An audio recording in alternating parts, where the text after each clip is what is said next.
그 어린 그 신앙인들의 영적 어린 신앙인들의 그런 그 경계들을 말씀을 통해서 한번 보고 살펴보고, 사실 우리 금기름 붓는 집에서는 이게 이제 일찍부터 다른 복음, 다른 예수, 다른 영이라는 그게 그렇게 이제 많이 증거들을 해왔거든요. 이제 요즘엔 또 새로 오신 우리 자매님들도 계시고 그러니까 이 부분을 한번 같이 나눠보고 싶습니다. 기독교인들이 사실은 저도 기독교에 있을 때 많은 뭐 시간을 보내왔지만은 사실 뭐 그분들이 다 그런 건 아니지만 실제 다른 복음이고 다른 영이고 다른 예수를 전하는 그런 상태로 지금 떨어져 버렸어요. 그래서 그분들이 지금 다른 예수와 다른 영과 다른 복음이라는 말씀을 증거를 해도 뭐 취해서 있는지 잠들었는지 이걸 인지를 못하고 있어요. 예. 그래서 한번 그 말씀을 한번 살펴보겠습니다. 바울 사도의 그 경계에 대해서. 고린도후서 11장 4절.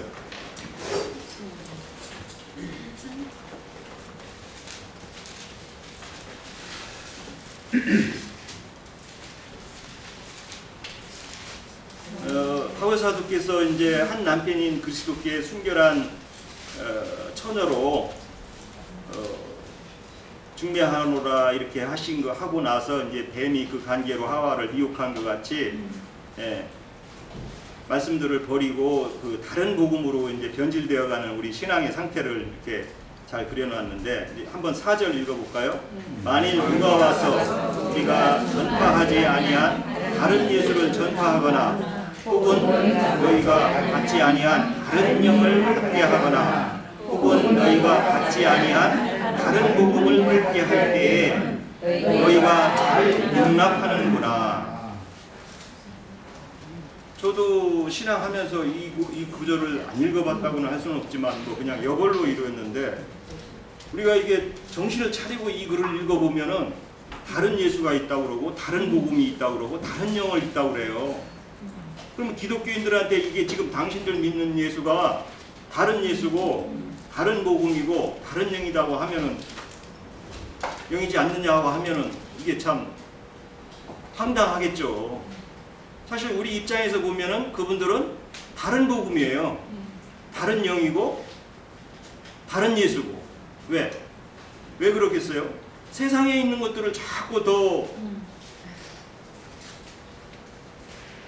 예수님을 믿으면 세상에 있는 것들을 거부해야 되고 세상의 생각들을 떠나가게 해야 되고, 세상에 있는 것들도 좌로나 우로나 치우치지 않고 균형을 잘 잡아서 정도로 이렇게 가야 될 판인데, 세상에 있는 것들을 더 사랑하게 만들고 세상에 있는 뭐 것들을 더 좋아할 수밖에 없는 그런 걸로 예수님을 전파하니까 다른 복음이 되고 다른 예수가 된다는 거죠. 무슨 다른 예수가 사실 어디 있겠어요? 예수님 말고 우리 이방인한테 예수라고 그러면 다 같은 예수지. 다른 예수가 있다는 이 바울 사도의 이 변질되는 우리 신앙의 상태를 이렇게 잘 그려놨는데, 그래서 갈라디아서를 한번 가볼까요? 1장 6절로 9절. 갈라디아서 6절로 9절까지 한번 읽어보겠습니다. 그리스도의 은혜가 너희를 부르신 일을 같이 습기 떠나 다른 복음을 따르는 것을 내가 이상하게 여기노라. 다른 복음은 없나니 다만 어떤 사람들이 너희를 교란하게 하여 그리스도의 복음을 변하게 하려 합니다. 그러나 우리가 혹은 하늘로부터 온 천사라도 우리가 너희에게 전한 복음 외에 다른 복음을 전하면 저주를 받을지어다. 우리가 전에 말하였거니와 내가 지금 다시 말하노니 만일 누구든지 너희가 받은 것 외에 다른 복음을 전하면 저주를 받을지어다. 사도 바울이 여기서 이렇게 애타게 다른 복음이라고 그러는데, 우리가 일반적인 상식으로는 뭐 예수님 믿고 굿뉴스라는 복음을 전하지 어떻게 다른 복음이 있겠어요?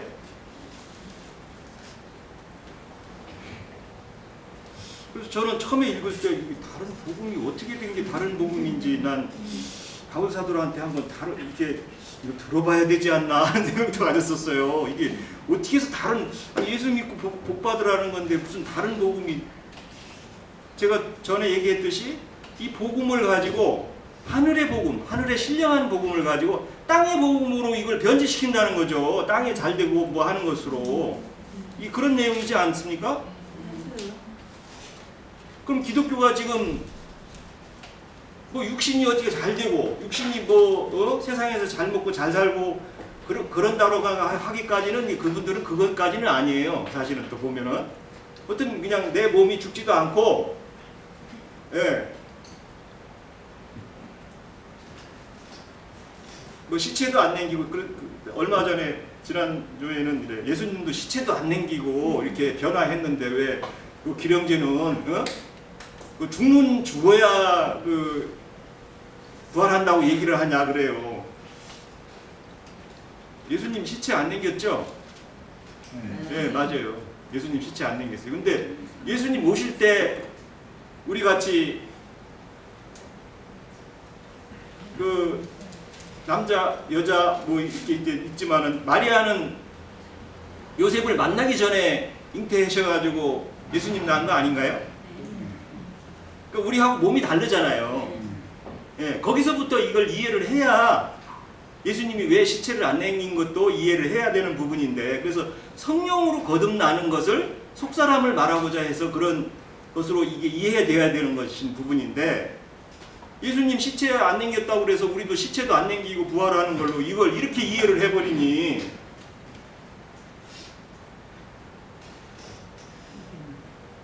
이게 다른 복음이 되는 거예요. 그래서 예. 우리 지체들이야 뭐 안 죽고 어디 뿅 부활하는 거 그런 꿈은 안 꾸겠지만, 우리가 이제 증거해야 될 사람들은 시체를 안 남기고 부활한다고 생각을 해요. 이게 보통 이게 힘든 게 아니더라고요. 설명을 하려고 하면은 예수님 부활하셔갖고 막 고기도 먹고, 아니 생선 구운 생선도 먹고 꿀도 먹고 그랬는데, 기령제가 얘기하는 그러면 그 육신의 부활이 안 했는데 뭘 어떻게 먹느냐는 거예요. 그 말은 참 맞긴 맞다. 이게 문자대로 하면 맞긴 맞는데 그거 잘 생각을 해봐. 이제 난 그러고 말았는데 그거 설명하려니까 참 속도 터지고.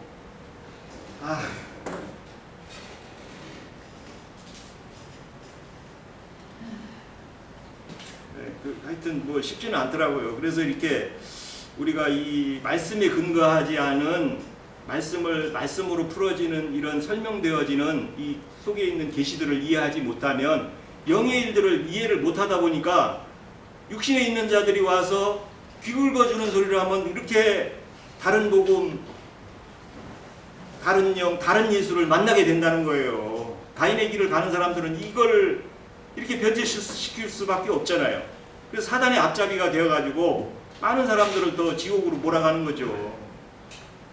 지금 오늘날 기독교가 이런 형태인데, 이런 상황이고, 그리고 오히려 진리를 증거하면요, 말씀으로 되어지는 이 있는 진리대로 말씀을 증거하면 그분들은 뭐 나처럼 소설 쓴다고 그러더라고요. 소설. 참나.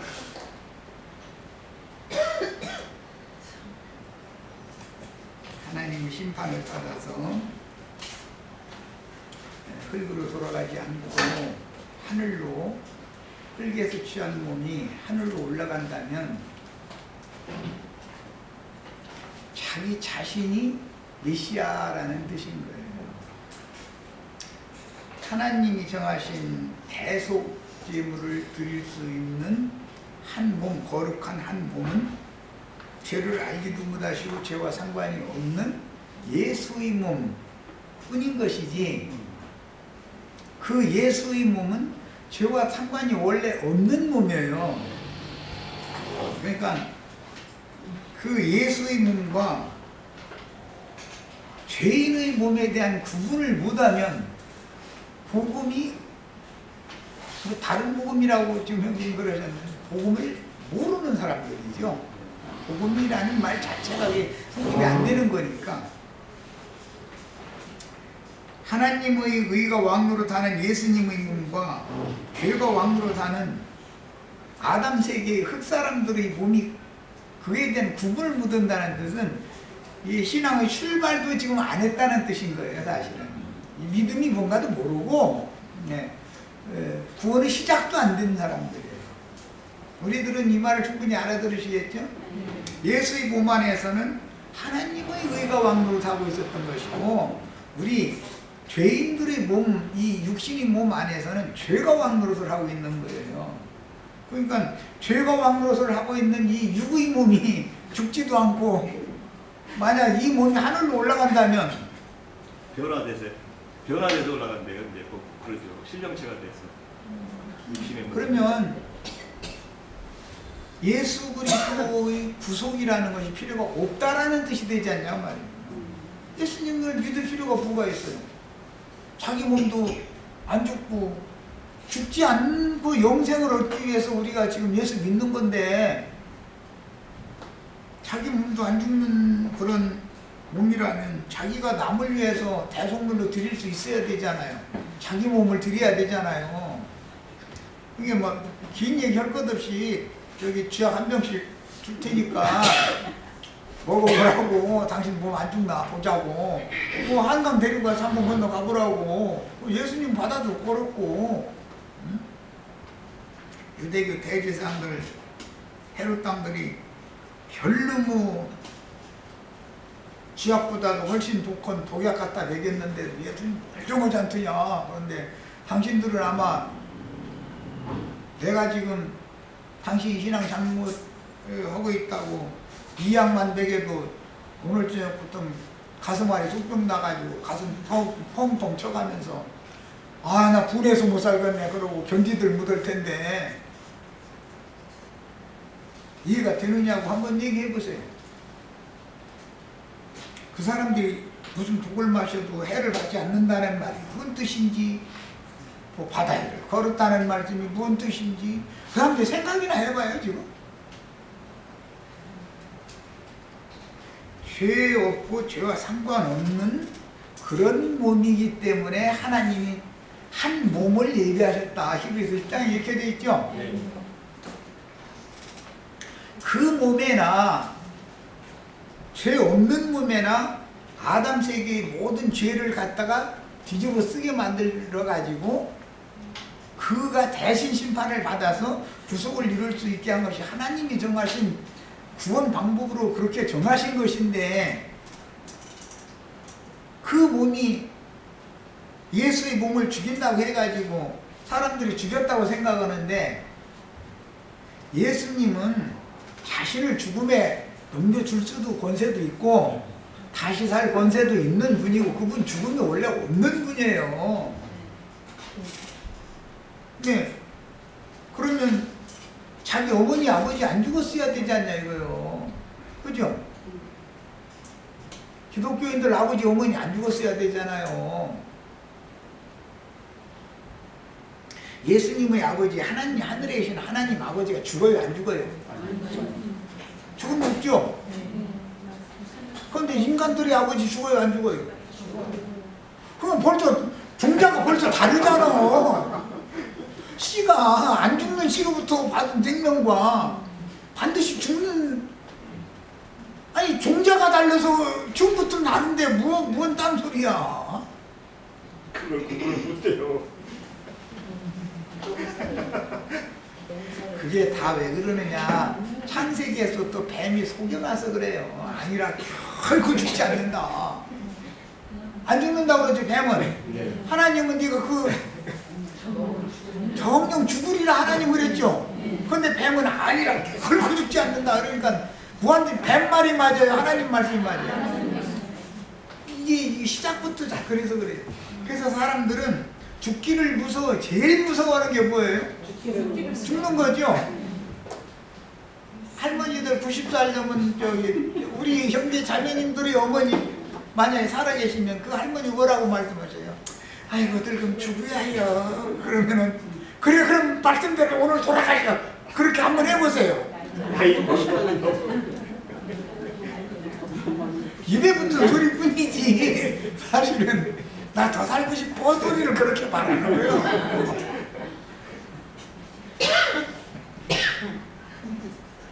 그런 할머니 오시고 어디 구경 시켜드린다고 가다가 뭐 길 건너 가려다가 갑자기 오토바이가 휙 지나가면 죽을 뻔했네 이래버려. 죽어야 늙으면 죽어야요 이러고 나서는 오토바이 휙 지나가면 큰일 날 뻔했네 죽을 뻔했네 이런다니까. 그러니까 죽는 것이 제일 무서운 거죠. 90이 넘으면 믿으면 살 만큼 살았잖아. 그래도 큰일 날 뻔했다는 거야. 왜? 그분의 생각은 죽는 게 제일 큰 일이니까. 큰일 날 뻔했다, 죽을 뻔했다 이런다니까. 이게 흙에서 취한 사람은 믿음의 근거가 어디에서 오는가를 말씀드리려고 그래요. 죽지 않는 걸 추구했다는 거예요. 사람은 죽지 않는 걸 추구를 하는 거예요. 전에도 그 얘기 한번 한 것 같은데 뭐 동방상인가 뭐 하는 그 왕이 진시황이 그랬대나 뭐 왕이 장수들한테 막 명령을 내려가지고 불렀죠. 눕지도 않고 영생하는 약재 저기 뭐 금강산인가 어디 속에 가면 있단다 소리 들었다고 거기 빨리 가서 그거 갖고 오라고 그래가면서 그거 찾으면 빨리 가지고 오라고 그러니까 돈 잔뜩 받고 뭐 경비를 이제 많이 받았겠지. 뭐 부하들 몇 명 데려가라 군사도 막 이렇게 받고 다 해놓고 나서 나오면서 둘이 희득거리면서 웃었다는 거예요. 우리 왕이 조금 이제 갖는가 하더라고요. 아니 그런 양 내가 말려놓으면 우리가 먹지 왜 갖다 그 나를 주겠냐고 그랬다는 거예요. 이해가 되죠? 나 같아도 근데 아니 불로 장생하는 자 빨려놓으면 미쳐서 그 사람 갖다 주게 내가 먹고서 내가 영생해야지. 그러니까 모든 사람들은 그렇게 육체를 사랑하고 죽는 걸 그렇게 두려워한다는 거예요. 이게 모든 사람이 신앙이라는 게 어디서 왔느냐. 죽음을 정복하는 이걸 어떻게 정복할 수 있을까. 이것 때문에 신앙이라는 게 오는 거잖아요. 근거가. 그런데 마귀가 하는 말은 이제 다른 복음인데 그 거짓말은 그게 사람을 죽이는 말인 거고 하나님의 말씀은 영생하게 하는 말씀이다 지금 그건데 예수님의 아버지는 안 죽는 분이다 이거요. 영생하시는 말씀이니까. 그러나 마귀의 말은 모든 멀쩡히 살아야 되는 영혼도 죽이는 말이죠. 이런 신앙의 근거를 너무 모르고 있는 거예요. 이런 데서는 우리가 다 명확한 분별을 하시길 바랍니다. 땅에서 취한 것은 땅으로 가게 돼 있어요. 예수님은 나는 아버지께로부터 보냄을 받아 세상에 왔다. 내가 세상을 떠나서 난 다시 아버지께로 돌아간다 그랬죠. 그러니까 하늘아버지께로부터 온 생명과 마귀로부터 받은 생명이 같냔 말이에요. 생명 자체가 보냄받은 것도 다르고 그 생명 자체가 다른데 혈육의 몸을 입고서 어디 천국 어디 좋은 데 간다고 하는 소리는 90살 넘은 할머니가 입으로는 늙으면 죽어야 해요. 입이 다 붙었어 아주 그 말이. 늙으면 죽어야 해요. 그건 뭔 뜻이냐면 내 며느리나 내 딸이 나를 손오기 한다 그 말이에요 사실은. 내 마음에 안 들게 한다. 그걸 원망하는 말을 보내면 아이고 늙으면 죽어야 해요 그 말은. 너 왜 나한테 섭섭하게 하냐 그 말이거든. 며느리 보고 딸 보고. 그럼 이제 며느리나 딸이 어머니한테 내가 몹쓸 말 했는가 보다 해서 미안하다고 모시고 놀러 가려고 이렇게 모시고 나왔는데 오토바이 휙 지나가면 뭐라고 한다고요? 큰일 날 뻔했네. 아 죽을 뻔했네. 이런 거요. 참 육체라는 것은 뱀의 말은 안 죽는다고 하는 말을 듣고 싶어 하지 너 죽는다는 말을 듣고 싶은 사람이 없어. 사람이라는 건 늘 그래요. 내가 가끔 얘기하는데 신문을 봐도 지 사상이 지 구미에 맞는 기사만 읽으려고 그러지 진실을 읽으려고 않는 거라니까 사람이라는 건. 안 죽는다는 뱀의 말은 그렇게 잘 믿어. 그래서 목사님들이 하는 말은 그렇게 잘 믿어지는 거예요. 바울사도가 하는 말은 안 믿어지고. 예. 우리는 성경과 주님의 말씀을 믿으셔야지 성령과 신부가 하는 말씀을 믿어야지 사람들이 가르치는 너무 기울거주는 말을 너무 익숙하게 듣고 그게 아주 듣는 것이 습관이 되어가지고 반드시 죽는 거라고. 죽기 전에 이로부터 우리는 죄인의 육체는 반드시 심판을 받아야 되기 마련이고 그래야 하나님의 의가 실현되는 거니까. 다만 이 육신을 입혀놓고 나서 속사람을 거듭나게 해서 그 속사람은 온전한 구원을 이루어서 영원한 생명의 세계에 데려가려고 육신을 입혀서 세상에 보낸 것이지 이 육신으로 부귀영화를 누리고 살다가 죽지도 않고 어디 좋은 나라로 가고 그러려는 뜻으로 육신을 입혀 오는 게 아니라고. 이것을 육신에 있는 자와 영에 있는 자라는 말을 구분을 딱 시켜줘야 된단 말이에요. 그렇게 하실 수 있는 능력이 다 입혀주시길 바랍니다. 조금만 깨달았어요. 왜 우리한테는 선생님이 이런 것처럼 보여주고 깨닫게 하심이 있어서 세상 것들에 소망이 없게 만들고 벗어나게 하는 그런 것들이 있었는데 이거 많은 사람들이 같이 모임생활을 하는 20년 넘게 한 지체들도 선생님도 못 벗어나고 또 하는 것을 보면 좀 힘 빠지고 좀 없잖아 그런 게 있었는데 뭔가 이제 주님께로부터 확실히 사도 바울처럼 이상한 계시를 확실히 보면 주님께는 확 쓰지만 그렇지 않으면 어정쩡한 의미에 서가지고 세상도 보고 주님도 보고 이렇게 해서 이렇게 돼 있구나 사람이라는 게. 근데 왜 사람이 세상 것을 왜 했는지 왜 못 넣는지 왜 연애를 하고 결국은 죽어서 묻어놓은 것도 나중에 그 살림을 받을 것으로 그렇게 그 소망이 안 끊어지는지. 근데 조금 전에 그게 확실히 온 게 땅에서 체험을 받았기 때문에 땅을 끝까지 사랑하는구나. 이 땅에 것을 못 넣는 거예요 육체를.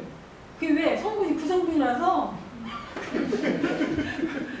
못 내는 거예요. 중자가 그래서 그래 그게. 중자가 씨가 다르기 때문에 다른 씨가 두 씨잖아. 예수님의 아버지와 마귀라고 하는 첫 아담의 아버지는 아버지가 다르다 이게. 그래서 그러는 거예요. 너희 애비는 마귀다. 너희 애비 마귀로부터 너희는 났기 때문에 나를 죽이려고 그런다. 너희는 내 말을 들을 기가 없다 지금 자꾸. 예수님 그 얘기를 하는 얘기가 뭐예요? 그래가지고 끝까지 땅에 것을 못 내려놓는 거야. 땅에서 체험을 입었으니까 이것을 끝까지 그냥 묻고 있다. 왜? 그 성분이 거기 성분이라서 걔를 사랑하게 돼 있어. 바위 무덤과 흙 무덤을 구분을 잘 하셔야 돼. 예수님은 흙 무덤에서 부활한 게 아닙니다. 바위 무덤에서 부활을 했어요. 바위 무덤에서. 그러니까 우리 안에서 이 성분이 빠져나가야 돼. 옛사람 안에 있는 그 사고, 세상을 사랑하는 그런 것들이 주님이 후패를 자꾸 시키면 그 사람 나도 새로워지잖아요. 그러면 하늘의 것으로 이제 그것을 추구하고 그걸 사모하게 돼 있어요. 근데 이게 육신의 것들이 후패 안 되고 안 빠져나가고 이것은 끌어다니는 지남철이야. 그래서 계속 이만큼 왔다가도 다시 돌아보고 외국으로 가자. 자꾸 그렇게 된다. 그럴 수밖에 없다는 걸 시작했거든. 왜 그러냐고 왜 못 벗어나나 막 그랬거든요. 그래서 근데 그 성분이 안 빠져나가면 어쩔 수 없구나. 농사 지면 금방 알아요. 농사 지으면. 종자가 그 종자는 맺기를 그걸 맺게 돼 있어. 아니 종자가 그건데. 아니 감나무 심어놓고 나서 사과 달리라고 막 한다 해서 사과가 달립니까 그게? 종자가 감종자인데. 그러니까 우리는 기도할 것이 뭐냐? 그 옛사람 성분, 흙의 성분을 좀 제발 좀 속히 이거 흡배시키고 빼주세요. 이렇게 기도해야 될 수밖에 없다. 우리가 기도하면 그것도 이제 말은 그렇게 하지만 늙으면 병밖에 안 나고 늙으면 서러워. 끝까지 그 존재이에요. 짧게 만든. 나 이제 다른 얘기합시다. 그 얘기는 하나하나 한두 것도 없는 아, 거. 근데 오늘 너무 깜짝 놀라게 깨달은 게 있어요. 예수님. 못 내리는 바위 무덤에서나 부활하는 거예요. 예수님은 아버지의 성령 안에 장사됐기 때문에 거기는 죽음이 없는 처소예요. 거기가 영원한 안식처인 거기서나 새 생명으로 일어날 수 있는 것이고, 아담의 마음에 만약에 우리가 들어갔다 그러면 못 나오는 거예요. 거기서는 심판의 부활밖에는 못 일어나는 거예요. 우리는 반석이신 그리스도 안에 장사가 돼야 돼. 저 공동묘지 우리 조상 우리 선산이 얼마나 좋은 땅에 막 남양에다가 막 좋은 자리가 있는데 명당 자리 아무리 묻혀도 소용없어. 다 소용없는 소리요. 반석이신 그리스도 안에 거의 당사되시면 그분이 부활이기 때문에 그분 부활이신 그분과 함께 내가 부활되는 거예요. 아멘. 이제 다른 말씀 더 나옵니다.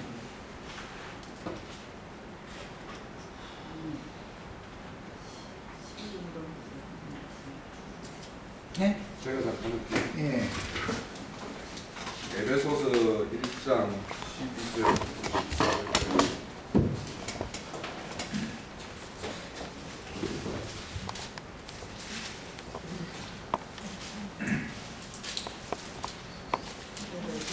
에베소서 1장 12절에서 14절 이는 우리가 그리스도 안에서 전부터 바라는 그의 영광의 찬송이 되게 하려 합니다. 그 안에서 너희도 진리의 말씀 곧 너희의 구원의 복음을 듣고 그 안에서 한 믿어 약속의 성령으로 인치심을 받았으니 이는 우리 기업의 모든 일에서 그 얻으신 것을 성량하시고 그의 영광을 찬송하게 하려 하십니다.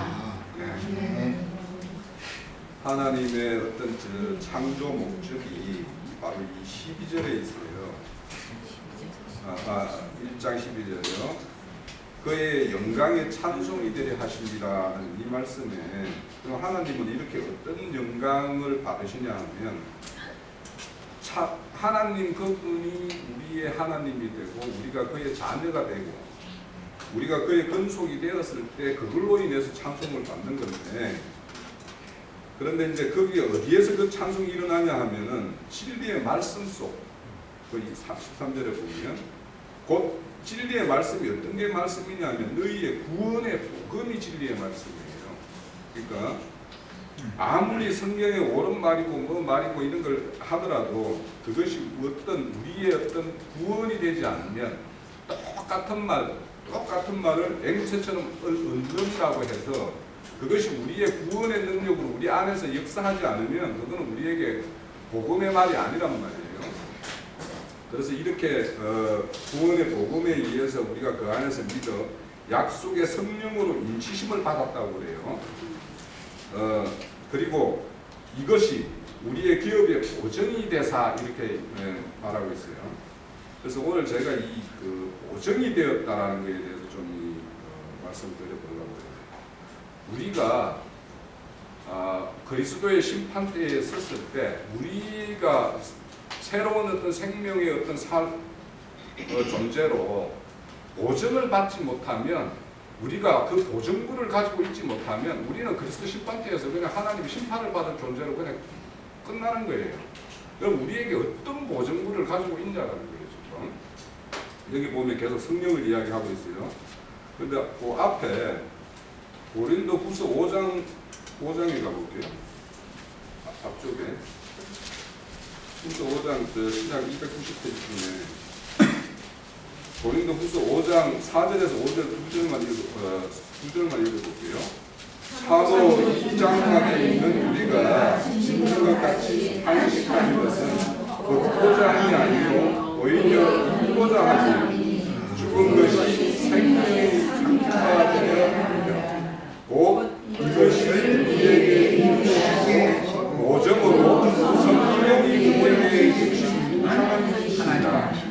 자, 여기에 보면 보정이, 무엇이 보정이다라는 게 뚜렷하게 나타나고 있죠.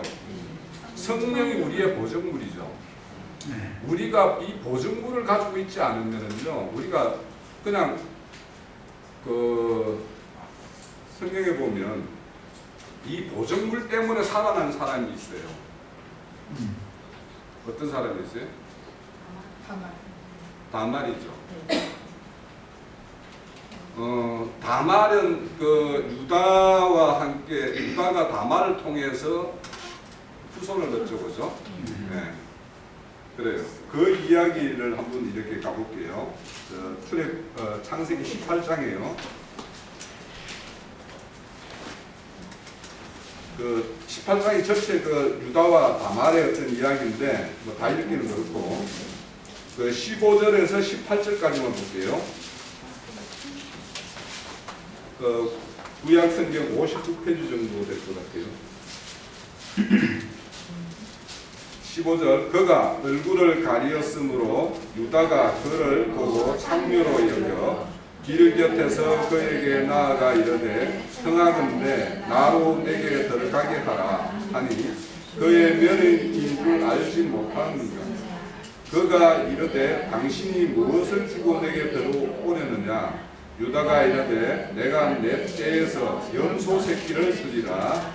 그가 이르되 당신이 그것을 줄 때까지 담보물을 주겠느냐. 유다가 이르되 무슨 담보물을 내게 주랴. 그가 이르되 당신의 도장과 그 끈과 당신의 손에 있는 지팡이라 하라. 유다가 그것을 그에게 주고 그에게 들어갔더니 그가 유다로 말미암아 임신하였더라. 네. 네? 창세기 38장. 창세기 38장. 유다와 다말 이야기는 창세기 38장이잖아. 제가 18장이라고 그랬어요? 네. 그래요? 38장. 38장. 유다와 다말 이야기는 창세기 38장이지 뭐 그 정도도 못 외워가지고서야. 죄송합니다. 38장이 뭡니까? 37장에서부터 이제 그 야곱의 그 족보에 대해서 이제 쭉 이야기를 해요. 그 37장에 보면 37장 2절에 보면 야곱의 족보가 이러하니라 하면서 실질적으로 야곱의 이야기부터 나오는 게 아니고 그때부터 이제 37장부터 다 요셉 이야기로 창세기가 맞춰요. 그러는데 38장에 이렇게 톡 띄어가지고 유다와 다말의 이야기만 이렇게 딱 이렇게 들어와 있단 말이에요. 그러면 이게 이제 뭐냐면 우리 마태복음 1장에 보면은 아브라함과 다윗의 자손 예수 그리스도의 족보에 대한 게 나오죠. 그때 보면은 유다가 나와요, 누가 나와요? 요셉이 나와요? 그 족보에? 유다가 나오지. 그 족보에는 유다가 나오죠. 그러면은 이게 어떤 이야기냐면 표면적으로는 유다의 족보가 이렇게 나오는데 실질적으로 이면적으로는 요셉의 족보가 그리스도의 족보 속에 이면에는 그렇게 흘러가고 있다라는 거예요. 그것을 이제 이렇게 표현하는 건데, 근데 여기 우리가 38장에 보면 유다와 다말의 이야기는 참 우리 세상 사람이 들어볼 때는 시아버지하고 며느리가 이렇게 부담을 하는 이야기가 나오죠. 그죠? 그러면 이게 이제 사실 굉장히 세상 사람으로서는 이 성경에 이런 이야기가 나와 있다는 것이 이제 참으로 곤혹스럽고 그래요, 사실. 그죠? 그렇지만 이제 이것이 사실은 굉장히 이 속에는 우리 복음의 참 복음의 진리가 여기 다 들어있어요, 사실. 이 38장에. 구속사의 핵심이. 네, 핵심입니다, 여기가. 그래서 우리가 여기에서 나오는 게 룻기의 이야기가 여기서 나오는 거예요. 예? 그리고 에수가 우리에게 우리의 대속물이 되는 이야기도 여기서 나오는 거예요, 사실은. 그러면 이제 여기에서 왜 이 이야기는 줄거리는 다 아시겠지만 유다가 세 아들이 있어요. 그죠? 세 아들 엘과 오난과 셀라 이 세 아들이 있는데 여기는 구체적으로 설명은 없지만 장자인 엘이 아카의 하나님이 죽였다라고 해요. 그러면은 이제 이 다말은 엘의 아내였죠. 그러면 이제 형이 죽으면 그 동생이 그 계대를 이어가는 계대 상속법이 있죠. 네. 이 계대 상속법은 율법이 모세가 신의 산에서 율법을 갖기 전부터 있었던 거예요. 이 법은. 이거는 뭐냐면 성경의 기본 사상은 여기에서 나가는 거예요. 율법에서 나가는 것이 아니고 이 계대 상속법이라는 것이 그리스도의 구속사의 모든 것의 핵심은 여기에 있어요. 그러니까 그분이 왜 우리의 어떤 대속물로 오셔서 우리의 어떤 생명을 우리에게 그분은 돌아가시고 우리에게 새 생명을 이렇게 해서 새 사람으로 만들어서 이렇게 새 생명을 살게 하는가, 이 생명을 이렇게 이어가는가. 그러니까 예수님이 2000년 전에 오셨는데 지금까지도 예수님의 그 거룩한 새로운 생명은 지금도 계속 대를 이어가고 있는 거 아니에요. 그 생명이 우리에게 흘러가지 않는다라면 우리는 예수가 이 복음하고 이 성경하고 아무 상관없는 믿음을 하고 있단 말이에요. 그러니까 우리는 그 이면에 그런 어떤 생명이 흘러야 되는데 그렇게 해서 이렇게 죽어요. 그런데 이 왜 하나님은 이 유다의 세 아들을 다 죽일까 하면 유다의 부인이 자기 혈통이 아니고 가나안의 여인이에요. 가나안 족속의 여인이란 말이에요. 수아의 딸 뭐 이렇게 나오죠. 그런데 가나안의 딸에 의해서 취한 세 아들과 수아까지 다 죽어요. 그 부인까지. 왜 그러면은 이 유다가 이런 어떤 거의 집안으로 따지면 멸문제한을 당하는 것처럼 이렇게 당할까? 하나님 봐보세요. 유다가 이렇게 자랄 때 자기 할아버지가 누구예요? 이삭이죠. 이삭과 이스마엘 중에서 이삭이 택함을 받은 이유가 뭐예요? 그러니까 아브라함이 육정에 의해서 육적인 생각에 의해서 낳은 아들이 이스마엘이죠. 그래서 이스마엘을 쫓아내고 이삭이 취해지죠. 약속의 자녀 이삭이 취해지죠. 그러면 이삭의 아들 중에서는 또 에서하고 야곱이 있죠. 그런데 이방인과 이렇게 뭔가를 맺는 애가 누구예요? 그러니까 이삭과 리브가가 뭔가 막 굉장히 그 마음고생을 하죠. 에서가 어떤 이방 해족속 여인과 이렇게 혼인관계를 맺어가지고 이렇게 하니까 그 이삭과 리브가 부부가 굉장히 고민을 하다가 야곱이 축복을 받죠. 어머니가 마련해준 축복을 받고는 자기 그 친정 쪽으로 다 보내죠. 그죠? 보내서 레아라는 첫 부인과 라헬이라는 두 번째 부인을 얻어요. 물론 거기에서도 그 몸종들도 얻는 네 부인을 얻는데, 그러면 유다는 이는 할아버지 때부터 아버지 때까지 이런 이방 여인과 혼인을 못하게 하는 이런 이야기를 수없이 들었죠. 그러는데 자기가 지금 그렇게 강한 여자를 자기 뜻에 취했죠. 그런데 문제는 뭐냐면 다말도 이방 여인이라는 거예요. 그죠? 그 성경에 5 여인이 나오는데 그리스도 족보에 다말이라는 여자가 나오고 또 누구죠? 라합이라는 여자가 나오고 룻이라는 여자가 나오고 바세바라는 여자가 나오고 마리아라는 여자가 나오죠. 그 앞에 세 여자는 다 이방 여인이에요. 이 세 여자는 다 이방 여인이고 바세바는 유대인의 정통적 유대인 출신이에요. 제가 바세바가 누구의 딸이냐, 누구의 손녀냐 하면 아이도벨의 손녀예요. 다윗의 책사, 다윗의 보좌가 다윗에게 이렇게 정책적으로 이렇게 보조하고 조언을 해주는 책사였던 아이도벨의 손녀예요.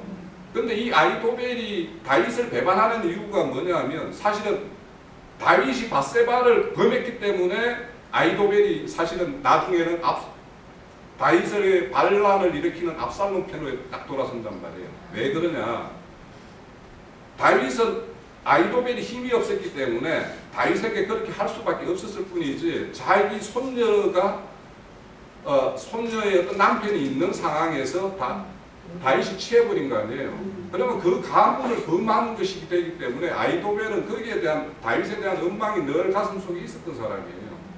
그런데 어떤 이제 압살롬이 힘을 얻고 뭔가 이 대세가 압살롬으로 이렇게 흘러가는 것 같으니까 사실은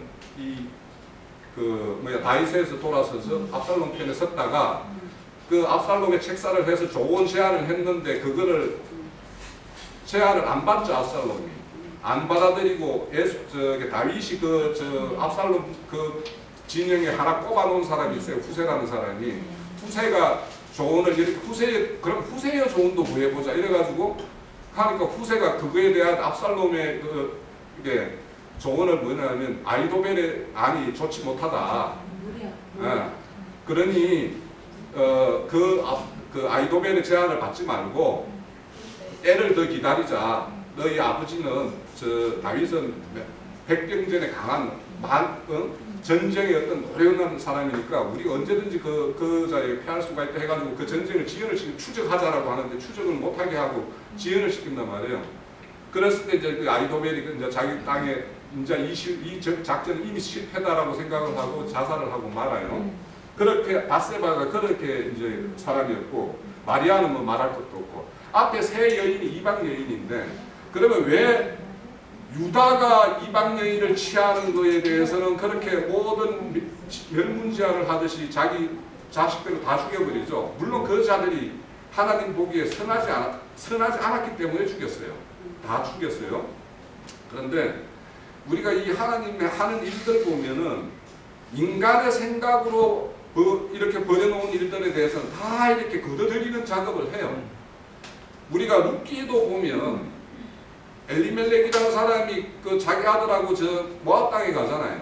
모압 땅에 가가지고 모압의 며느리 둘을 얻어가지고 거기서 이제 식구리고 거기서 터전 잡고 살라고 그러니까 그걸 못하게 그냥 다 남자라는 세 남자는 다 죽여버리잖아요. 씨를 다 죽여버리잖아요. 밥만 남겨놓고. 그런데 그 중에서 밭 하나를 얻어가지고 나오미가 이렇게 돌아온단 말이에요. 그래서 그 사람이 룻이에요. 이와 같이 하나님은 인간의 생각으로 행한 것에 대해서는 그것이 합당치 않은 것에 대해서는 반드시 그걸 제하는 어떤 이런 행위를 하세요.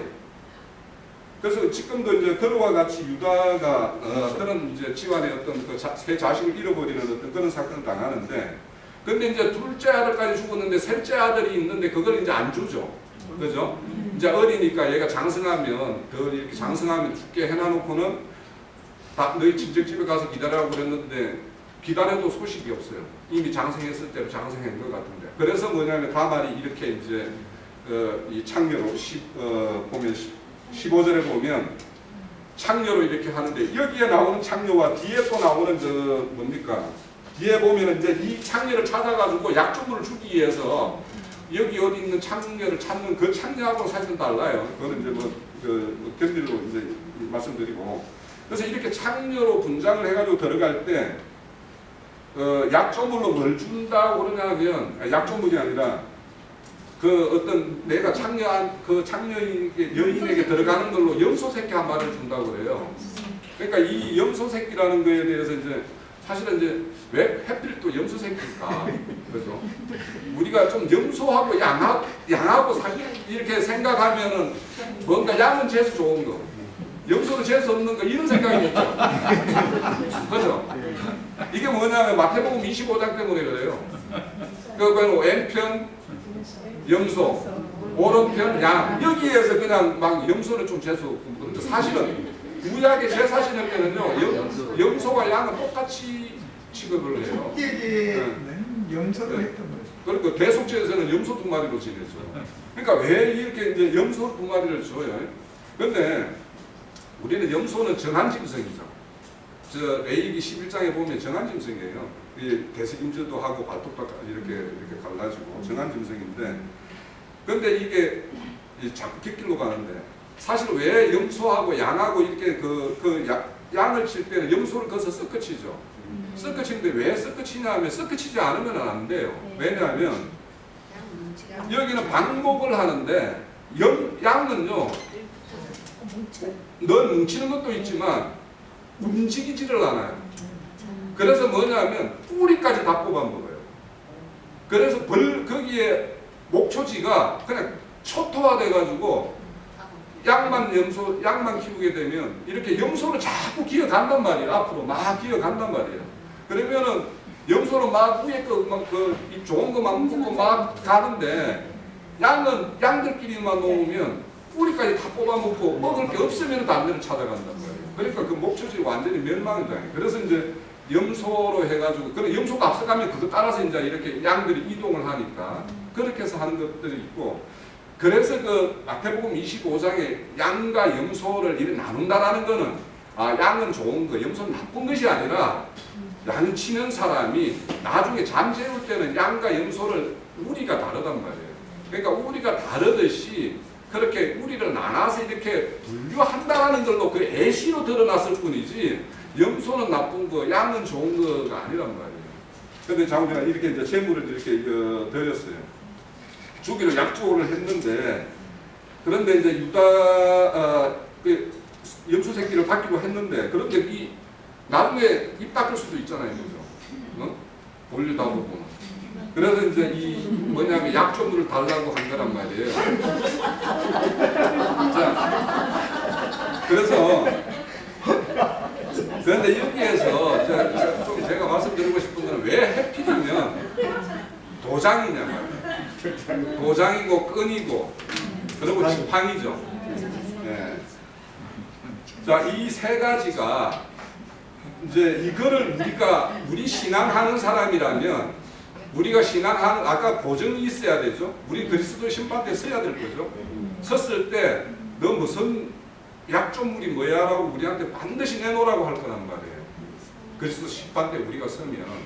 그러면 그때 우리가 내놔야 될 것이 이 세 가지란 말이에요. 이 세 가지 해야 된다고? 이게 약조물이란 말이에요. 자, 봐봐요. 이 며느리를 찾았을 때 이렇게 찾아가지고 이렇게 염소를 이제 주고 그 약조물을 받아와야 되잖아요, 그죠? 유다가. 근데 그 며느리를 찾으러 가니까 그런 며느리나 이 동네에는 그런 장례가 없다고 그러죠. 못 찾죠. 그런데 몇 달 후에 보니까, 석 달 후인가 보니까 너 며느리가 배가 불러오더라는 소리를 듣죠, 유다가. 그래서 뭐라 그럽니까, 유다가? 그 당시에 여인이 자기 며느리가 뭐 이렇게 애간 남자와 이렇게 참관을 한다든지 하면 어떻게 돼요? 처지게 돼 있죠.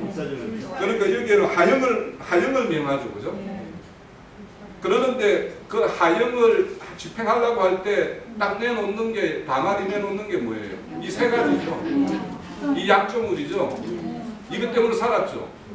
우리도 매일 마찬가지라는 거예요. 우리가 이 약조물이, 우리 스스로가 신앙하면서 이 약조물을 가지고 있지 못하면 우리는 반드시 하형을 받을 수밖에 없어요. 그러면 이 약조물을 가지고 있는 사람들이 어떤 사람이냐? 그럼 우리는 이거 가 있어야 되죠. 지금 가지고 있어야 돼요. 그러면 이 가지고 있는 사람이 어떤 사람이냐라는 걸 이제 여기에 제가 이제 이야기를 해보고 싶어요. 우리 그 법궤가 가나안 전쟁을 할 때 법궤가 전쟁터에 이 동원이 되죠. 엘의 아들 그 홈리와 비나스인가 맞나요? 엘리의 아들. 걔들이 전쟁에서 이게 뭐 좀 불리하게 돌아가니까 이 법궤를 앞세워서 우리 하나님의 어떤 능력으로 이 전쟁을 이겨보자 해가지고 법궤를, 실로에 있는 법궤를 이렇게 전쟁터로 이렇게 가는 거죠. 그러다가 그 전쟁에서 져서 이게 법궤를 뺏기죠.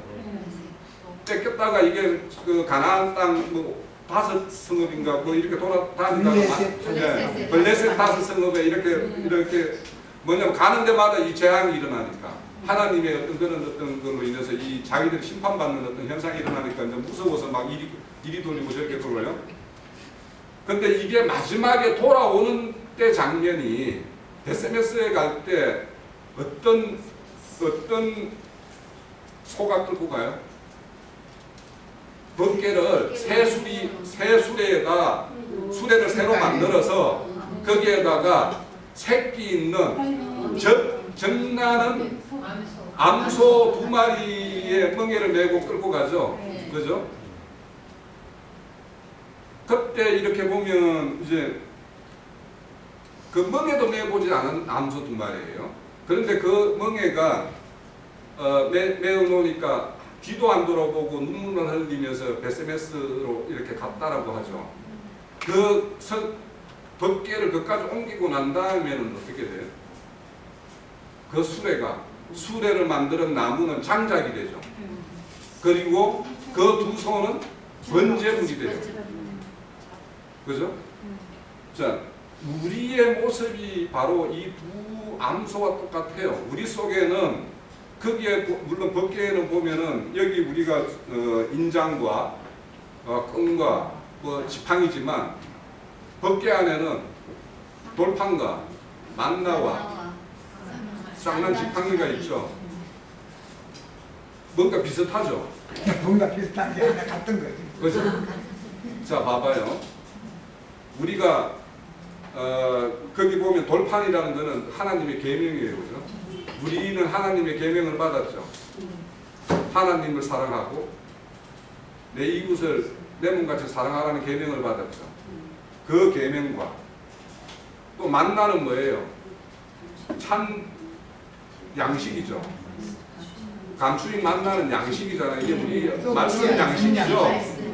말씀인데 좀 더 구체적으로 말하면 우리의 참 양식은 어떤 양식이어야 되냐 하면 그저께 형제님 증거에도 나오지만 요한복음 4장에 보면 4장 34절에 보면 하나님의 참 양식은 나를 보낸 그분의 뜻을 온전히 이루는 것이 그분의 양식이라고 되어 있어요. 네?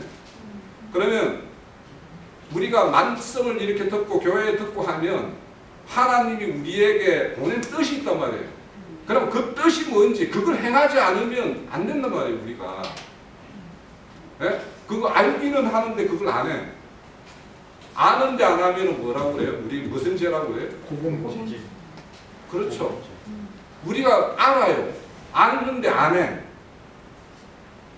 그는 우리 신앙이 혹시 그런가 아닌가도 우리 엄밀하게 새겨봐야 돼요. 그리고는 이제 거기 그 쌍난 지팡이죠.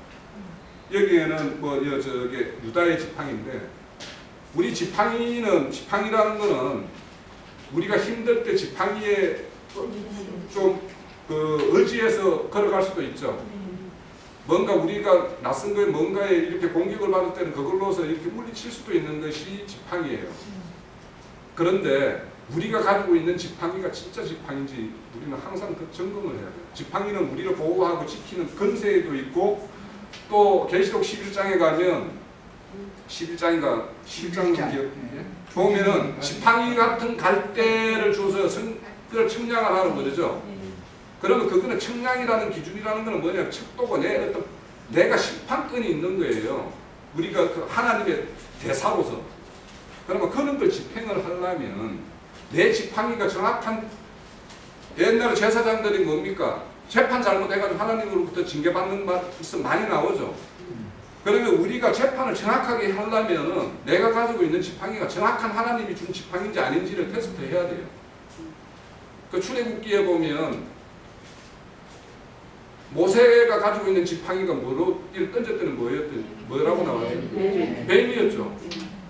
우리가 지금 우리가 말씀의 척도로 가지고 있는 것들이 뱀일 수 있어요. 마귀 말이지 얼마든지. 그러니까 우리가 참 진리로 우리가 무장이 안 돼 있으면 거짓 잣대를 가지고 거짓대 잣대 가지고 이렇게 막 측량을 하고 다니고 뭐 이걸 전도하시고 막 이렇게 행할 수도 있단 말이에요. 그러니까 그걸 던져서 뱀인지 아닌지. 그런데 뱀이 됐죠. 그러면 나중에는 뭘 잡으래요? 대가리 지팡이 꼬리를 잡으라고 꼬리를 잡으라 그러죠. 다시 꼬리를 잡으니까 이게 다시 지팡이가 되었죠. 그 지팡이가 하나님이 우리에게 준 지팡이여야 된단 말이에요. 정말 내가 가지고 있는 지팡이가 하나님에 의해서 주어진 지팡이인지 아닌지를 정확하게 검증받아 있는 그 지팡이를 가지고 있어야지 이 세 가지를 그러니까 그 베세메스에 갔던 그 암소가 행했던 것처럼 우리가 그렇게 해야 돼요. 그리고 그 번제물이 되죠. 우리가 번제물이 돼야 돼요. 그 암소처럼. 그러니까 제가 우리 교회에서 사람에게 기쁨을 취한다면 아까 저기 다른 복음 그 할 때 보면은 그 갈라디아서 1장 10절에 보면 내가 하나님을 기쁘게 하랴 사람에게 기쁘게 하랴 내가 하나님을 좋게 하랴 사람을 좋게 하랴 여기 그런 말씀 나오잖아요. 우리가 그렇게 만약에 하나님을 기쁘게 하는 걸로 가게 되면 세상은 어떻게 해요? 우리를 미워하겠죠. 그러니까 너희들이 세상으로부터 칭찬받으면 하가 있을 것이다 라고 이야기하죠. 성경에. 그러니까 우리는 세상으로부터 칭찬받을 수가 없어요.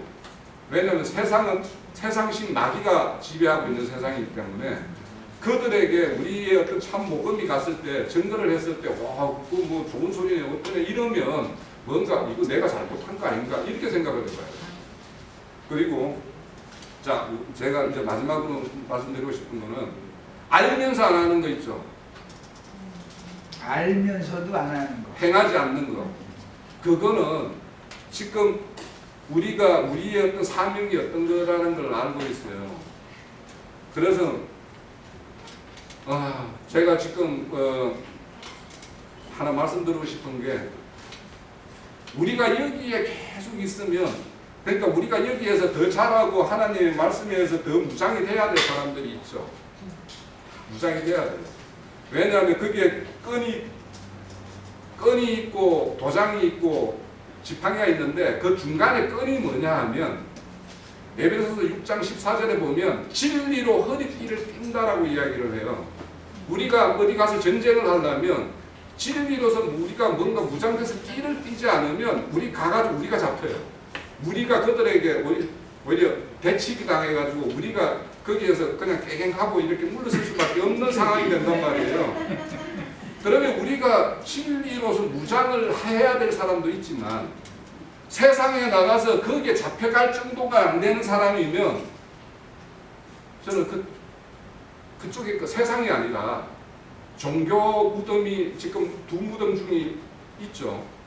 그 종교 무덤에 가서 거기에서 살자들을 구해내는 작업을 해야 된다고 나는 생각을 해요. 자, 저는 그걸 어떤 의미로 말씀드리냐면 저는 이 본보기에 우리 유구순 자매님이 계시는데 자매님은 우리 예전에 신림동에서 교회를 이룰 때 같이 이루다가 다시 우리 여기 안양교회에 이렇게 모이면은 그 나온 지 이제 그렇게 오래지는 않았어요. 그 사이에 이제 이렇게 떠나서 우리 새로 오신 자매님들도 이렇게 인연이 돼가지고 여기까지 인도했는데 저 같은 경우 이제 제 스스로입니다. 이게 교만일 수도 있는데 제가 여기 계속 있으면 여기 자매님들과 같이 이렇게 올 수 있었던 분들을 내가 만날 기회가 없어요. 그래서 저는 이제 형제님이 여기 계시니까 우리 본부에 딱 진영을 치고 있으니까 저는 야전 사령관으로 어딘가를 가야 될 것 같다는 생각이 좀 했어요. 제가. 그래서 형제님이 건강하고 교회를 잘 지키고 있는 동안에 저는 어딘가 그런 어떤 교회 이런 어떤 좀 그래도 진리를 추구하는 어떤 모임들을 좀 찾아서 그들과 교제도 하고 하면서 그들의 어떤 다른 그 사람들도 뭔가를 더 좋은 진리, 더 밝은 것이 있으면 그걸 안내받으면 당연히 그 인도가 될 거라고 나는 믿어요. 그래서 그런 쪽에 찾아 나서는 작업을 내가 하지 않으면 누가 나를 순교시켜줘요. 여기 내가 계속 여기 있어요. 그래서 저는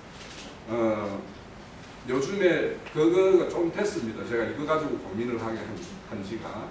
그래서 저는 어떤 지금 압제당하고 뭔가 잡혀있는 사람들이 어떤 게 참 복음을 이렇게 빛을 조금만 조명해 주면 빛 가운데로 이렇게 올 사람들을 좀 찾아서 저도 오히려 이제는 그쪽으로 내가 가야 되겠다라는 생각을 좀 했어요. 그래서 신천지 같은 교회가 이단이라는 거 가지고 뭔가 일반 교회 가가지고 막 뒤쑤셔가지고 이렇게 사회적인 문제를 일으키는 그 면에서는 그들이 문제지만 그들이 하는 방법은 바울 사도가 했던 것과 별반 다르지가 않아요. 바울 사도가 어디 가서 전도했어요?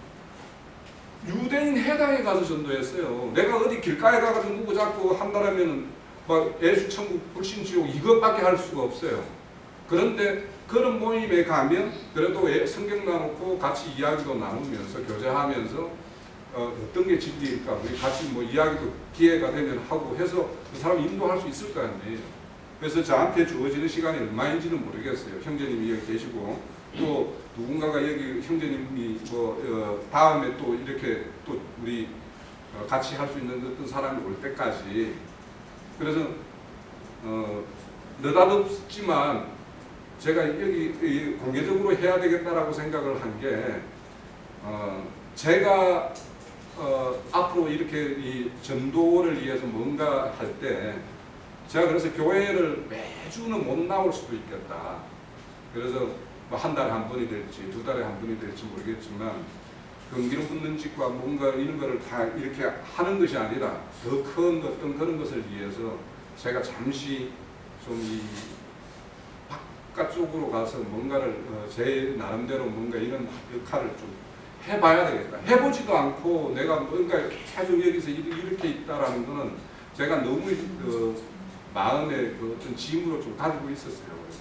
그리고 전번에 뭐 형제님하고 짧은 시간이지만 같이 뭐 그런 깊이 있는 이야기는 안 했지만 형제님하고 가는 길 그 어떤 동행의 길에는 늘 함께하는 어떤 그런 걸로 좀 남겠다라는 제 마음에 하는 일심도 내 그때 생각을 했었고 그래서 너무 좀 이렇게 뜬금없는 이야기여서 어떻게 될지 어떻게 들으실지 모르겠지만 제 충정은 그렇습니다. 그러니까 좀 이해를 해주시고 그렇게 좀 지켜봐 주시고 그렇게 창세기 38장과 룻기를 모르면 성경을 모르는 사람이에요. 하나님이 우리를 어떻게 구원하셨는지 이런 거 모르는 사람인 거예요.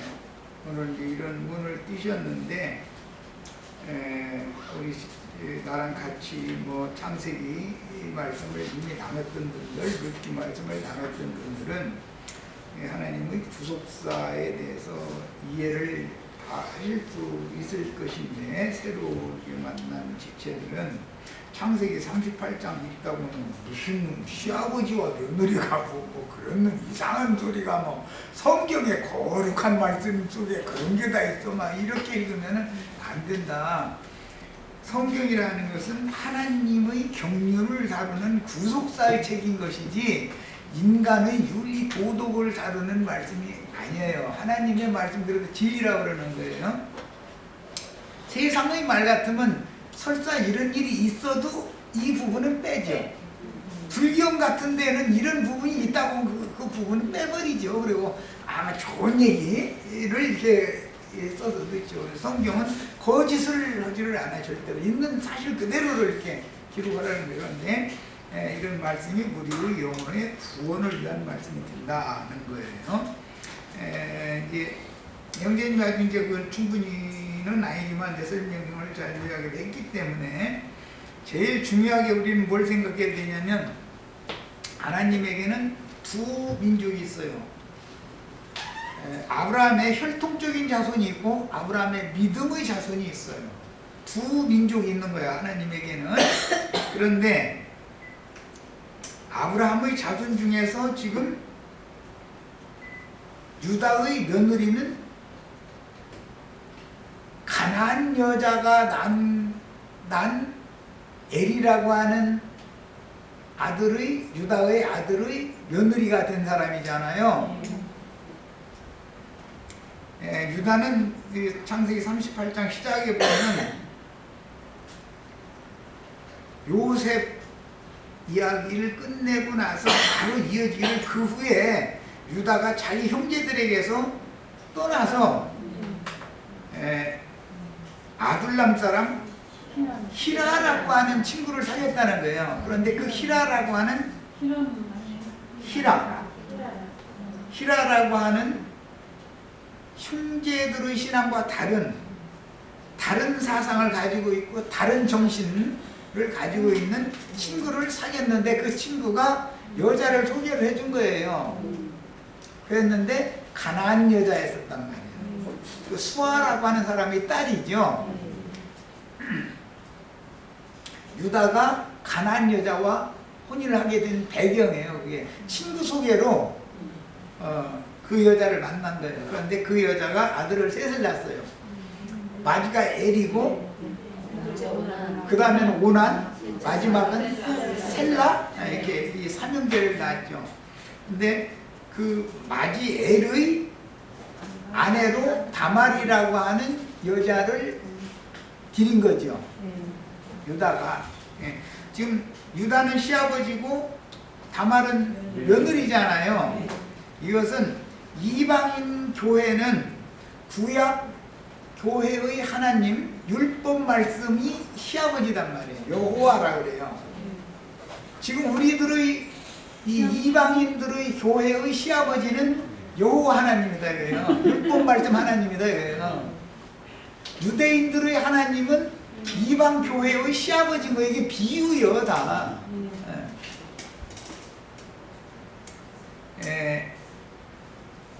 그 율법 하나님을 지금 유다는 대표한다 이거예요.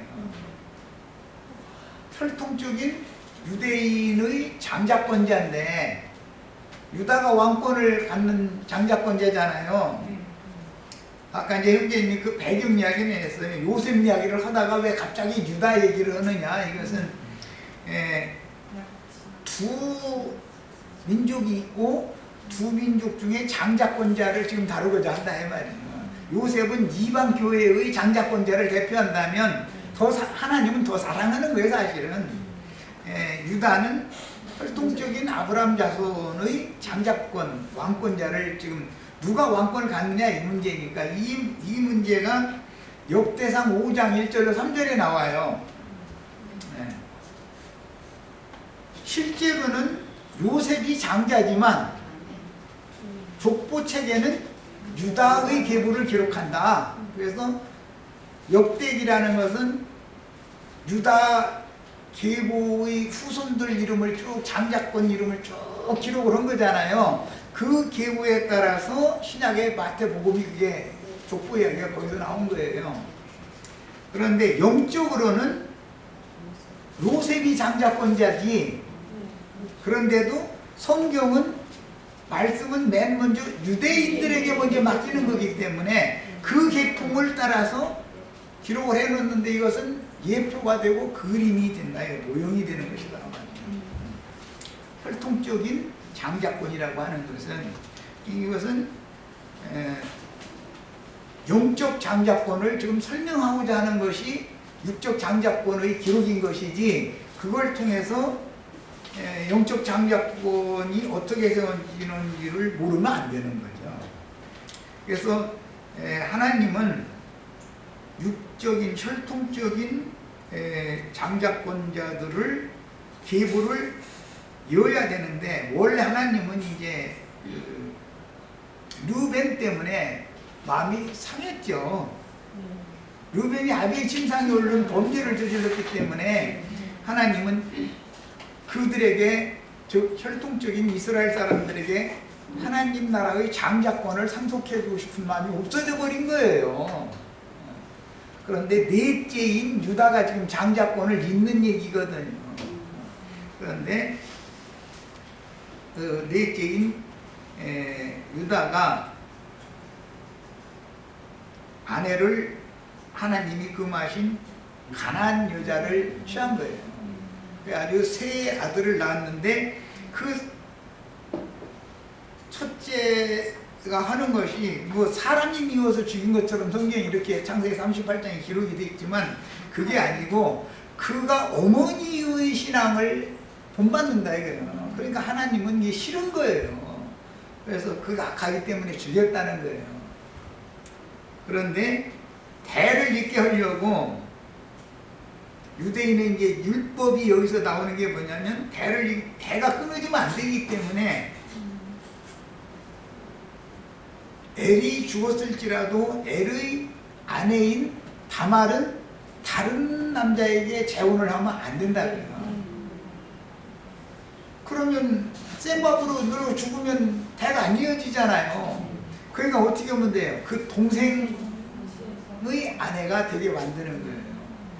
그래가지고 제일 그래도 이제 근족 상속법이다 그래요. 근족 계대 상속법 아까 얘기했죠. 가장 가까운 근족의 씨를 받아서 맏아들을 낳으면 죽은 형 엘의 족보를 잇게 만들어주는 거예요. 그 다음부터는 자기 자신의 가계를 잇게 만드는 거고 이 율법이 정해지게 되는 원인이에요 여기가. 그런데 동생은 자기 형수에게 들어가가지고 뭐 땅에다 설정을 했다. 뭐 이제 왜 그런 법을 알고 있었기 때문에 셈족의 법은 가나안 족속의 법이 아니에요. 그것은 자기 아버지 나라의 법은 대가 끊어지면 안 되고 대를 이어줘야 되는 법을 갖고 있다는 걸 알았단 말이에요. 저 어머니 나라에서는 그런 법이 없거든. 가나안 족속에게는. 예. 그러니까 뭐 내가 괜히 헌일을 줄이 없지. 이제 그런 거지 말하자면 자기 것이 되지 않을 거라는 걸 알고서 땅에 설정을 했다. 그래서 이제 거기에서 땅에 씨 뿌리는 얘기가 나올 때 길가반 얘기가 나온 거예요. 예. 예. 그랬는데 그렇게 한 것 자체가 하나님 나라의 법을 따르지 않고 가나안 족속의 법을 지키려고 하는 거예요. 또 그것이 미운 거예요. 하나님은 하나님의 말씀에 순종을 해야 되는데 저희 어머니 나라 그 법을 따라가려고 하잖아요.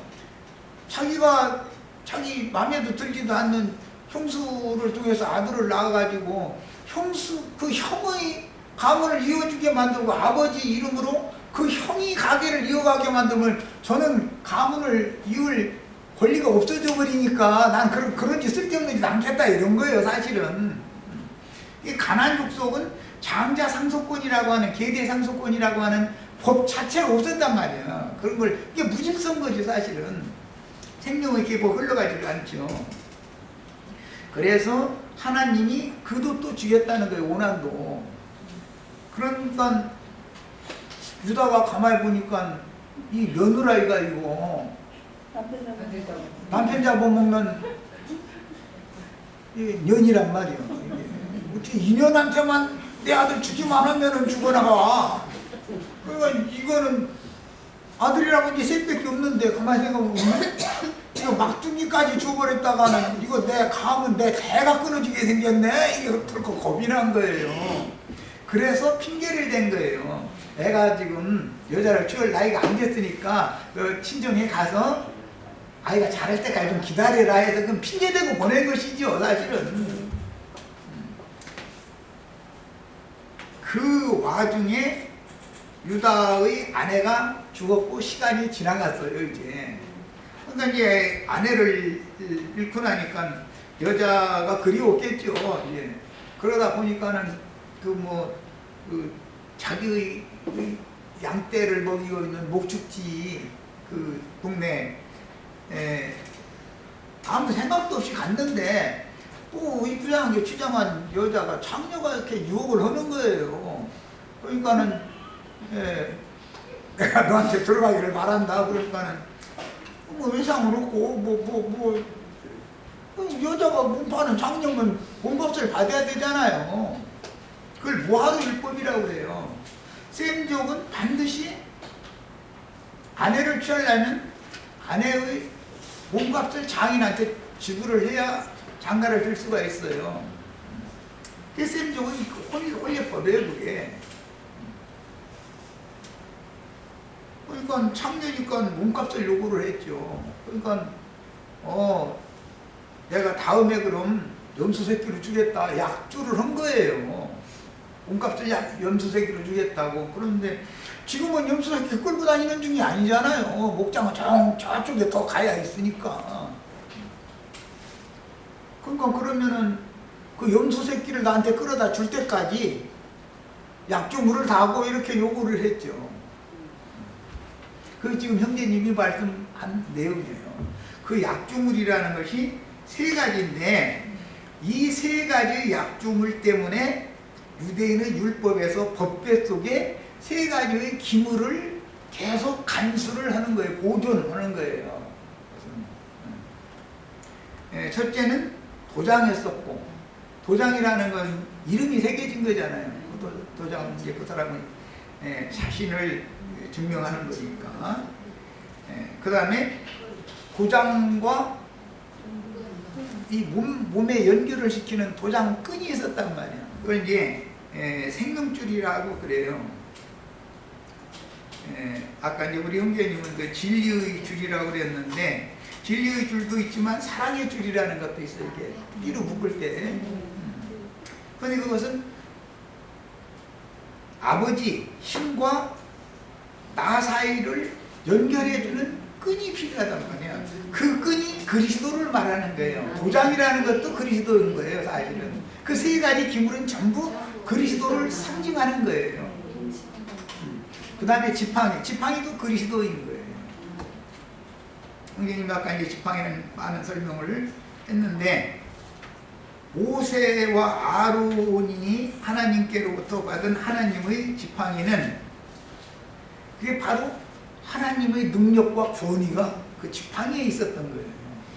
홍해바다를 가를 때도 모세가 갈렸다고 사람들이 자꾸 그러지만 사실은 지팡이를 내밀으니까 홍해바다가 갈라졌어요. 지팡이, 그리스도가 홍해바다를 갈렸다고 고린도전서 11장에 그래서 그렇게 설명이 나온 거예요. 그 지팡이가 바로 그리스도다. 그 지팡이는 유다의 아버지인 야곱이 지팡이 하나만 가지고 바다나람으로 갔다가 다시 지팡이 짚고 돌아왔죠. 이제 거기서 어떤 나오고, 야곱은 죽을 때도 지팡이 머리에 의지하여 자기 자손을 축복하고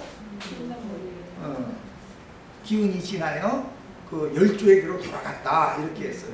그러니까 이 지팡이라는 것은 우리가 의지할 분은 예수 그리스도를 말하는 거다. 그분이 바로 능력이다. 사람에게서 어떤 힘과 능력이 나오는 게 아니라 내가 의지하고 믿을 그리스도에게서나 홍해바다도 가르고 없는 것도 있는 것처럼 나타나기도 하고 모든 걸 할 수 있는 능력은 그리스도다. 그 말이에요. 이게 법궤에 들어있는 세 가지 기물에 대한 예표였던 거예요. 이것은 형제 자매님들이 예수 그리스도의 성령과 연합된 영혼은 법궤다, 이 말이에요. 인간의 마음 법궤죠. 인간의 특히 마음 중심에 있는 양심이라고 하는 것은 거기에는 세 가지 기물을 다 간직을 해놓고 있어야 된다. 지금 형제님이 그 얘기를 한 거예요. 그리도 심판대 앞에 우리는 다 쓰게 될 거예요. 우리는 약조, 언약의 말씀을 받았죠. 야곱이 창녀라는 것이 우리잖아요. 우리 인간은 창녀로 상징이 되는 거예요. 다말이 창녀의 모습이었잖아요. 그리고 실제는 과부거든요, 그게. 우리는 그리스도 남편이 없는, 남편을 잃은 과부 신세이고 창녀로 비유가 된 거예요. 이 죄인들의 상태를 비유한 거예요. 그런데 주님은 그분의 은혜를 가지고 우리 속에 들어오시기를 원한다 이거예요. 나는 너에게 들어가기를 바란다. 그러니까 나한테 들어올 때는 그냥 공짜로는 안 되는데요. 몸값을 주셔야지. 장애인과 장애인 몸값을 받아야죠. 이게 상징이요. 그래서 구속을 이루신 예수 그리스도의 성령이 우리 속에 들어오시기 위해서 값을 지불을 하는데 그것이 예수의 피값을 지불을 한 거예요. 그게 우리 몸값을, 우리 형제 자매들의 영혼을 사는 값이다 이거예요. 이것을 구속사라고 그래요. 성경의 구속사라는 이렇게 굉장히 뜻이 굉장히 깊은 거예요. 우리는 이제 이런 모든 말씀들을 차근차근 다 가르침 받아서 내 한 영혼을 주님께서 값을 주고 사셨기 때문에 나는 이제는 그리스도의 것이 됐죠. 네, 이렇게 되는 거예요. 이런 것을 구속이라고 그러는 거예요. 자, 여기까지서 마치겠습니다.